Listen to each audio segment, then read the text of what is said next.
사실 주제는 임차인의 권리 중에 세 번째 이슈, 바로 비용 상환청권이라는 개념이 되겠습니다. 그래서 임대차가 종료가 되거나 경우에 따라서 임대차 중에도 행사할 수 있는 것이 비용 상환청권이라는 개념인데, 얘는 유치권이라는 개념과 연계가 돼요. 앞에서 우리가 지상물 매수청권은 지상권이라는 개념과 연계가 되고, 건물 전세권과 연계가 되어 있는 것이 바로 부속물의 매수 청구. 그다음에 유치권이라는 개념과 연계가 되는 것이 바로 임차인 권리 중에 세 번째 주제, 바로 비용 상환 청권이라는 개념이 되게 됩니다. 자, 그래서 이 비용 상환 청권하고요, 앞에서 공부했던 지상물 매수 청구, 부속물 매수 청구는 성격이 다릅니다. 자, 뼈대 잡으시다. 임차인 권리 세 가지 뼈대 잡아야 됩니다.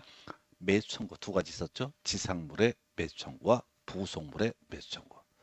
그다음에 비용 상환 청권이라고 하는 거. 여기 달라지는 게 뭐냐면, 지상물의 매수 청구나 부속물의 매수 청권이라고 하는 것은 일정 법적 요건을 충족을 했다고 했을 때, 임차인이 그 권리를 행사했을 때 강행 규정입니다. 그래서 설령 임대차 계약을 체결할 때 이것을 배제하는 그런 내용이 있다 하더라도 그 특약 자체가 무효가 되기 때문에 여전히 임차인은 매수청권 행사하게 됩니다. 그런데 지금 논 이야기들 비용 상환 청구는 임의 규정에 해당이 됩니다. 그래서 임대차 계약을 체결할 때 만약 임차인에게 비용 상환 청구를 배제한 특약을 빼기로 한 특약이 있으면 이때는 민법보다 배제 특약을 우선 적용을 합니다. 그때는 더 이상 임차인은 비용 상환 청구를 행사할 수 없게 됩니다. 여러분들이 혹시 공인중개사 일을 하게 되면은 모든 계약서에 원상회복 이라는 문구가 들어갑니다. 이게 뭘 의미하는 거냐면 비용 상환 청구를 배제하는 특약이라는 개념이에요. 예를 들어서 임차인이라는 사람이 그 건물에 문을 좀 고쳤다. 또는 아까 부속물에 해당하지 않은 에어컨 같은 것을 하나 설치했다. 라고 했을 때 임대인은 임대차가 종료가 됐을 때 만약 원상 회복 계약이 있다면 다 떼가라고 주장할 수 있습니다. 그러면 임차인은 이때 비용 상환 청구를 행사할 수 없게 됩니다. 그래서 실질적으로 여러분들 실무를 하실 때 모든 임대차 계약에는 주택은 별 실익이 없고요. 주택을 제외한 상가 임대차 등에 있어서는 대부분이 비용 상환 청구 배제 특약, 일반적으로 원상 복구 특약을 넣게 됩니다. 그게 공식이에요, 공식. 그래서 임차인은 임대차가 종료가 됐을 때 비용 상환 청구는 행사할 수 없고 자기가 떼가야 됩니다. 그런 떼가기 싫어도 뗄 의무가 발생합니다. 이게 임의 규정이라는 얘기예요. 자, 그래서 비용 상환 청구를 한번 가볼까요? 인정 여부 가서 보게 되니까 인정 일시 사용이 명백한 임대차에서도 비용 상환 청구는 주장을 할 수가 있다라고 정의합니다. 앞에서 지상물의 매수 청구나 부속물의 매수 청구 같은 경우는 포인트가 뭐였냐면 연일, 이기문 차임 연체, 또 하나 뭐가 있었지? 일시 사용 명백한 임대차에서는 소위 이름하여 지상물의 매수 청구나 부속물의 매수 청구는 인정되지 않습니다. 그러나 배제 특약이 없다는 전제에서 원상 회복에 관한 약정이 없다는 전제에서 비용 상환 청구권, 얘는 일시사용이 명백하다라고 할지라도 당연히 주장할 수 있습니다. 예를 들면 이런 식이야. 갑소유의 X 건물에 대해서 을이라는 사람이 임대차 계약을 체결합니다. 타임이라든가 존속기간은 정했지만은 존속기간을 3개월 했다 하십시다. 이게 이름하여 일시사용이 명백한 임대차가 되는 거예요. 이게 농촌 시골 마을에 농 없는 건물이라고 전제해 보겠습니다. 자, 근데 임차인이 들어가서 이거 이제 3개월 임대차를 한 이유는 수박 팔아먹으려고 그래, 수박. 어디 가서? 가락동 시장 가서 시간 수박을 사서 마치 원산 뭐죠? 바로 밭에서 수박 따온 것처럼 이렇게 포장을 해놓고 더 비싸. 가락동이 제일 싸. 같은 품질이라고 했을 때 해서 수박 장사를 한다고 전제를 했을 때 3개월만 임대차를 한다고 전제해 보겠습니다. 근데 이 사람이 이 임차인이 이 농업용 건물이다 보니까 관리를 잘 안 해서 그런지 지붕에 물이 샙니다. 또는 문짝이 너덜너덜해진 상태입니다. 그래서 문짝을 고칩니다. 10만 원 들어갔어요. 그 다음에 지붕에 물이 새고 수박이 다 썩게 생겼네. 그래서 지붕을 수리해서 1000만 원 들어갔습니다. 이게 무슨 얘기냐면 10만 원짜리 이건 아마 필요비 정도로 해석을 하는 거야. 이에 비해서 1000만 원짜리 이건 유익비라는 개념. 단어 보셔야 돼. 필요비. 유익비.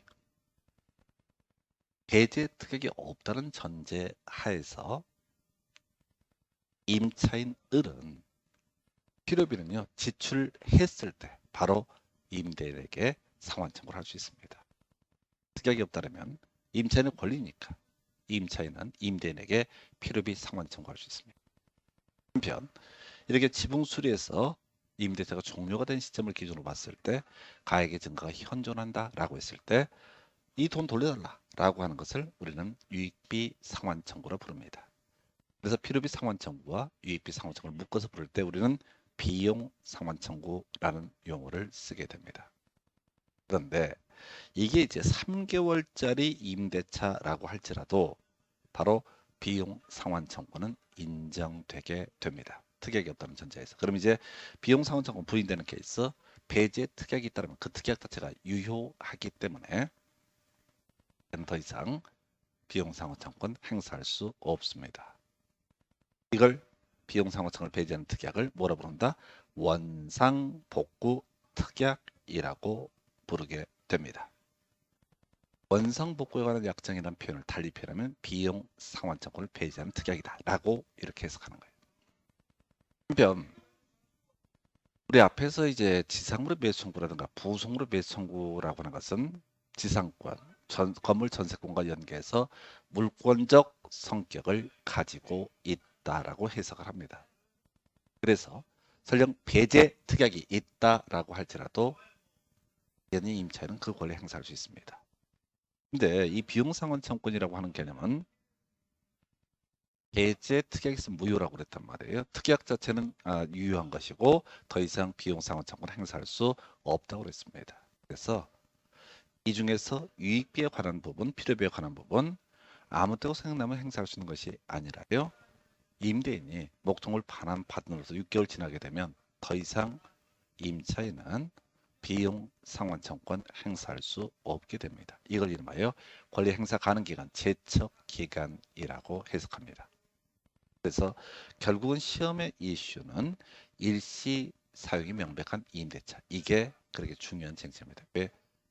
매수 청구에서는 부인됐었고 상환 청구에서는 이렇게 해석. 이게 이제 헷갈린다는 거예요. 세 개의 권리가 어느 쪽에서 크로스가 되는지 헷갈리고 또 배제 특약이 유효냐 무효냐라고 하는 것도 헷갈립니다. 그래서 임의 규정 관련해서 이렇게 인정 여부 한번 정리를 해봤고요. 그 다음에 이제 검토 드리게 될 사안은요. 내용 이미 설명드린 거죠. 필요비 상환 청구와 유익비 상환 청구로 대비를 볼 수 있다. 아까 필요비 상환 청구는 문자 꽂힌 거 10만 원짜리 임차인이 필요비를 지출하면 지출한 때 바로 임대인에게 그 상환을 청구할 수 있다라고. 앞에서 지상물의 매수 청구나 부속물의 매수 청구, 그다음에 이제 공부하게 될 유익비 상환 청구는 모두가 임대차가 종료했을 때 행사할 수 있는 권리입니다. 개념상 임대차가 종료했는데 지상의 건물이 현존하고 있을 때 지상물의 매수 청구. 임대차가 종료된 시점에서 부속물이 있다라고 한다면 역시 임대차가 종료한 시점에 부속물의 매수. 임차물에 유익비를 지출한 경우로서 임대차 종료 시 아직도 그 임차 목적물의 가액의 증가가 현존하고 있다라고 전제가 되게 되면 이때 아까 지분 고친 거 얘기하는 겁니다. 이러면 임차인에 인해서 유익비 상환 청구할 수 있습니다. 근데 이제 문자 고치는 케이스를 말씀을 드렸는데 제가 전에 이제 새 들어 살던 집 중에 그런 게 있었어. 어떤 이유로 별일이 다 있었는데 그 집이 좀 특이했던 게 도어락 있잖아요. 도어락. 도어락 안 오늘 문득 도어락을 열려고 하니까 안 열리는 거야. 그래서 뭐 사람 불렀던가 해가지고 열어봤어요. 어떻게 열었나 궁금하네. 하여튼간에 열었어 그분이. 그 안쪽을 이제 도락 안쪽을 보니까 배터리가 다 녹아가지고요. 안이 다 사가 있는 거예요. 도락 고치는데 심심하니까 인터넷 검색해 봤죠. 12만 원짜리인가 하는 거를 그분은 20만 원. 출장비까지 25만 원. 그날 25만 원 지출했습니다. 제가. 그리고 바로 임대인한테 연락을 드렸죠. 기업이 상환 청구를 한 겁니다. 기업이 지출했으니까 그 영수증 다 보여드리면서 달라고. 임대인도 좀 똘똘해야 돼. 모르니까 왜 나한테 전화지라고 지랄이냐고 개 짜증을 냅니다. 그래서 내가 이런 거 가르치는 사람이다. 복덕방 좀 알아보고 연락하겠다고. 좀 있다가 한두 시간 있다 연락 왔어요.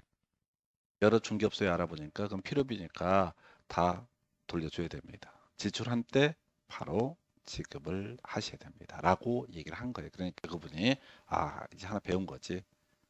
필요비 지출했을 때 그 미임차인이 바로 상환 청구를 하죠. 이것만 이제 지출했을 때고요. 나머지 비용자 부속물 매수 청구, 지상으로 매수 청구, 유익비 상환 청구는 개념상 임대차가 종료한 시점에서 의 이름하여 뭐예요? 이 권리를 행사할 수 있게 됩니다. 이게 비용 상환 청구예요. 자, 그리고 나서 이제 유치권과의 관계. 이게 이제 또 하나의 출제 쟁점이죠. 앞에서 제가 지상으로 매수 청구는 지상권이라는 개념, 부속물 매수 청구는 건물 전세권에 관한 부분과 비교를 해드렸습니다. 이제 유치권이라는 개념이 하나의 이슈가 됩니다. 앞에서 지상으로 매수 청구나 부속으로 매수 청구라고 하는 것은 등기해야지. 지상권이나 전세권이 성립이 돼야지 논의할 수 있는 것이다. 입에서 유치권 아직 공부 안 하셨는데 어차피 유치권을 또 같은 얘기를 하게 될 겁니다. 유치권이라고 하는 것은 공사 대금 채권이라든가 비용 상환 청구권이라고 하는 것을 가지고 있는 사람이 그런 줄 때까지는 이 목적물을 인도하지 않겠다라고 할 수 있는 권리. 이걸 우리가 유치권이라 부릅니다. 설명드리면 이런 식이야. 갑소유 X 토지에 을이라는 사람이 수급인이라고 해서 도급 계약이라는 걸 체결합니다. 도급 계약이 뭐냐면은 을이 건물 지어주기로 계약을 한 거야. 그래서 이 X 토지에 Y 건물이라는 것을 발주를 받은 을이 공사를 완료를 합니다. 그러면 을은 이 Y 건물의 소유자인 갑에게 목적물을 인도해 줄 의무를 집니다. 이에 비해서 갑은 을에게 공사 대금이라고 하는 것을 지급 의무가 발생합니다. 자, 근데 이 갑이라는 사람이 공사 대금을 지급하지 않고 있으면 이 을이라는 수급인 공사를 실제 진행한 분이에요. 이분은 그 돈 줄 때까지 이 건물 자체 인도를 거절할 수 있습니다. 이 잠궈버리고 안 줄 수가 있어요. 건물을 못 쓰게 할 수 있어요. 이걸 이름하여 유치권이라고 부릅니다. 하나 더 가볼까요? 갑소유 X 건물, 토지, 건물 상관없습니다. X 부동산에 대해서 을이라는 사람이 임차인이 되게 됩니다. 일정한 요건 하에서 지금 우리가 논의하는 비용 상환 청구권이 발생했다고 전제를 하게 됩니다. 즉 배제 특약이 없었고 제적 계획은 도구하지 않은 상태에서 필요비나 유익비를 지출한 을은 비용 상환 청구를 가지고 있습니다. 임대인이 이 필요비나 유익비를 지급하지 않게 되면 임차인 을이라는 사람은 뭘 주장할 수 있다? 유치권이라는 것을 주장할 수 있게 됩니다. 유치권을 주장한다는 얘기는 필요비나 유익비, 즉 비용을 상환하지 않게 되면 목적물의 인도를 거절을 유치권이라고 부릅니다. 그래서 나중에 이제 요즘엔 좀 출제빈도가 떨어지는데 유치권이 성립하는 케이스는 딱 두 가지야. 공사 대금 채권하고요. 또 하나가 비용 상환 청구권. 이 두 가지를 전제로 해서 유치권은 성립할 수 있습니다. 자, 그래서 이제 유치권에 관한 쟁점을 한번 설명을 드리겠습니다. 다시 기본 틀 목적물의 인도를 거절할 수 있는 권리, 이걸 권리, 물권, 이걸 우리가 유치권이라고 부르는데 공사대금 채권이나 비용 상환 채권을 근거로 해서 유치권을 행사할 수 있다. 이게 전제가 돼야 돼. 자, 그러면 달리 해석을 하게 되면 공사대금 채권이 없다. 그리고 비용 상환 청구권도 없다. 라고 하게 되면 어떻다? 유치권 주장할 수 없습니다. 다시요. 유치권은 공사대금 채권을 가지고 있는 수급인, 비용 상환 청구권을 가지고 있는 임차인, 이 두 사람에게만 바로 유치권이라는 권리 행사할 수 있습니다. 물권이기 때문에 나중에 소유자가 바뀌더라도 바뀐 소유자에게 필요비 또는 유익비 또는 공사대금을 달라고 주장할 수 있는 권리예요. 자, 근데 이제 앞에서 이런 얘기 있었죠. 비용 상환 청구권을 배제하는 특약은 유효하다. 만약에 비용 상환 청구권을 배제하는 특약이 있다면 더 이상 유치권을 비용 상환 청구권을 주장할 수 없다는 해석이 나오는 거죠. 다시 갑시다. 비용 상환 청구권을 가지고 유치권을 주장할 수 있다. 비용 상환 청구권이 없으면 어떻다? 유치권 주장할 수 없다. 비용 상환 청구권을 배제하는 특약을 우리는 뭐라고 한다? 원상복구 특약. 원상복구 특약에는 임대차다라고 전제하면 뭐가 없는 거야? 비용 상환 청구권이 발생하지 않습니다. 이때는 유치권도 어떻다? 성립하지 않는다. 이렇게 해서 같이 갑시다. 비용 상환 청구권을 배제하는 특약을 우리는 뭐라고 부른다? 원상복구 특약이라고 부르게 됩니다. 원상복구 특약.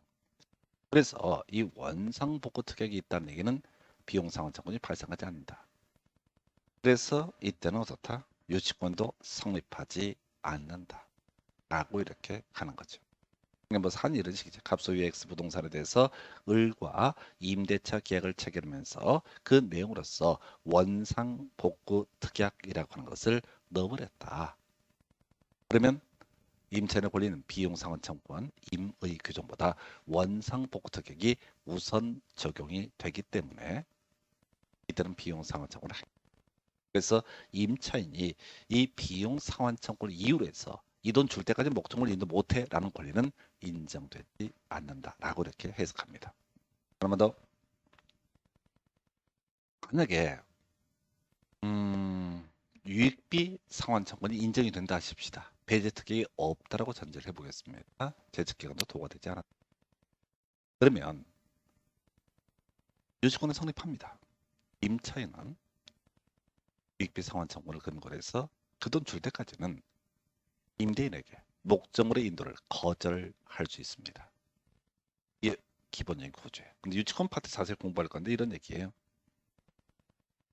지금 임차인에게 유익비 상환 청구권이 인정이 되고 임차인이 유익비 상환 청구를 근거로 해서 유치권이라는 것을 주장을 하고 있다라고 했을 때 만약에 임대인이 법원에 대해서 유익비 상환 청구 기간에 허여라는 것을 청구할 수 있습니다. 뭔 소리냐면 이 건물 받아가지고 세 받아서 얘한테 줄 거니까 유익비 줄 거야. 그러니까 판사님 우선 임차인한테 이 목적물을 임대인에게 돌려주시오 라고 하는 것을 결정을 해주시오라는 소송을 제기합니다. 그랬을 때 법원의 판사가 보니까 이거 유치권 행사하고 있어 봐봤자 임대인이 돈이 안 생기니까 유익비를 줄 수가 없어. 그럼 사회적 낭비잖아. 그래서 법원에서 임대인을 위해서 일정한 유익비 상환 기간을 만약 허여를 해줘. 허락한다는 얘기가 허여입니다. 허여를 해줬을 때 이때 원래 유치권의 가장 본질적인 내용인 인도 거절권. 이것은 더 이상 어떻다 행사할 수 없다. 이 얘기 취지는 뭐냐면 일단은 유치권을 성립해. 그럼에도 불구하고 원래 유치권의 기본 속성 자체가 인도 거절권이라는 개념이 될 텐데 이외적으로 인도 거절권 행사할 수 없다 해서 이 얘기는 나중에 유치권 파트를 가야지 정확하게 그래서 즉 임차인의 권리로서 지금 비용 상환 청구권이라는 개념을 설명을 드렸는데 결국 앞에서 지상으로 매수 청구, 부송으로 매수 청구가 좀 달라지죠. 앞에 두 가지는 강행 규정, 이에 비해서 연일 있을 때는 어떻다? 매수 청구 인정되지 않는. 이에 비해서 비용 상환 청구는 임의 규정이다. 그리고 배제 특약이 있으면 그 특약은 유효하고 더 이상 비용 상환 청구는 발생하지 않는다. 그러나 특이하게 매수 청구와 달리 일시 사용이 명백한 임대차 있어도 비용 상환 청구권이라는 것은 인정되게 된다. 이렇게 정리합니다. 그래서 자 이렇게 해서 임차인의 권리로서 비용 상환 청구 보시고 잠시 그랬다가 전대차라는 주제 설명드리겠습니다.